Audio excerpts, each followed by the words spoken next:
Disappointing, shambles, shambolic performance from India. 100 run की lead होने के बाद इस तरह का घटिया क्रिकेट खेलना, इस तरीके से हारना इज़ नॉट एक्सेप्टेबल।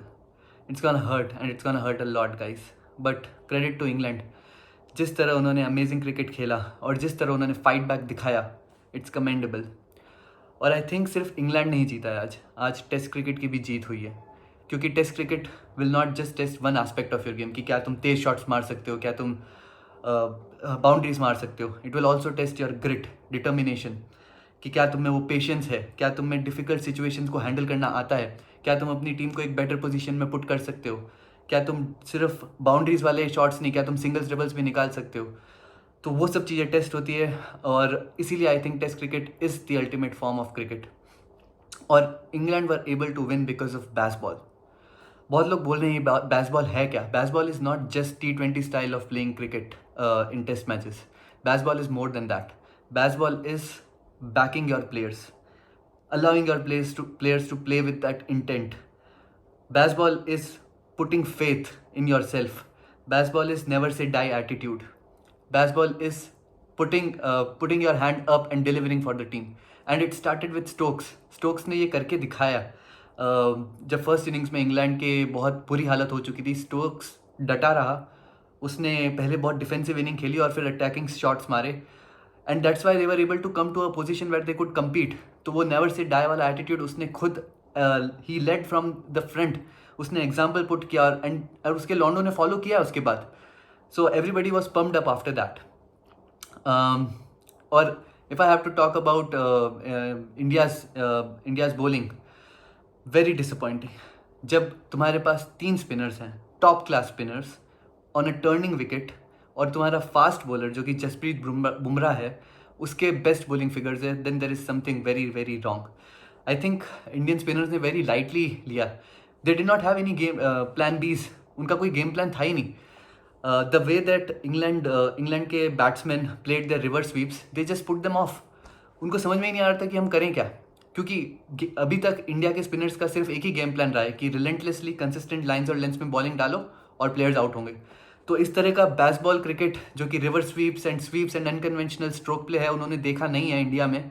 तो they never prepared a plan भी, मुझे ऐसा लगा। But outstanding innings from pope.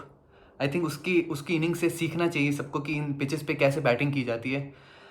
वो टेल के साथ रन्स बनाना, वो पार्टनरशिप्स करना, और इंग्लैंड को ऐसी पोजीशन में डालना कि वो एक्चुअली जीतने का सोच सकें, और वो बिलीफ इंस्टिल करना, दैट वाज अमेजिंग। और इंडिया की batting was very poor batting for India. बहुत ही ऑर्डिनरी स्ट्रोक्स, बहुत ही लाइट हार्टेड स्ट्रोक्स खेले उन्होंने। Even in first innings they through their wickets away, and in second inning I am very disappointed with Shubman Gill and Shreyas Iyer. Shreyas Iyer का क्या contribution क्या था इस match में। आई थिंक सिराज एक पॉइंट पे लग रहा था कि उससे ज़्यादा रन्स बना लेगा, और वो तो बॉलर है भाई, उसका तो मेन स्किल बॉलिंग करना है। I don't think Shreyas Iyer belongs at this level. I don't think he has that technique. I don't he has that temperament. I don't think he just don't deserve to be here. Shubman Gill को I know वो उसको बहुत ही एक turning delivery मिली है जो कि bounce भी नहीं हुई थी, उसकी इतनी गलती भी नहीं है, but you have to in test matches in these kind of tracks, one ball will have your name written on it, so you have to ride your luck. उसको कुछ डिटर्मिनेशन दिखानी चाहिए थी थोड़ा, but I know it's tough. I know Ollie Pope का catch drop होना was a turning point. अगर वो अक्षर पटेल ने कैच ले लिया होता, things would have been very different. And I am very very very disappointed with Jadeja. पहला उसने जो बॉलिंग करी सेकेंड इनिंग्स में, that was not up to the mark. दूसरा, दो इनिंग्स में वो 2 रनआउट्स में इन्वॉल्व था। एक बार फर्स्ट इनिंग्स में अश्विन को रनआउट कराया और सेकेंड इनिंग में खुद रनआउट हो गया। शायद पता नहीं उसको अपनी एबिलिटीज़ पे कुछ ज़्यादा ही विश्वास है, एक ओवर कॉन्फिडेंस आ गया है कि मेरे को कौन रनआउट करेगा, मैं इतना तेज़ भागता हूँ। तो that is not acceptable at a test match in crucial situation. अगर आपके ऐसे रनआउट्स हो रहे हैं, इट्स नॉट एक्सेप्टेबल। जडेजा શું કરે છે, जडेजा શું करे छे। I think Indian team has to pick up from here. It's gonna be an interesting long series. It's a 5-match series. India have lost first match, lost to baseball, lost to amazing captaincy and intent cricket, intent वाला mindset जो कि भर दिया है घुस के भर दिया है स्टोक्स और Brendon McCullum. By the way, Brendon McCullum is the Baz of Bazball.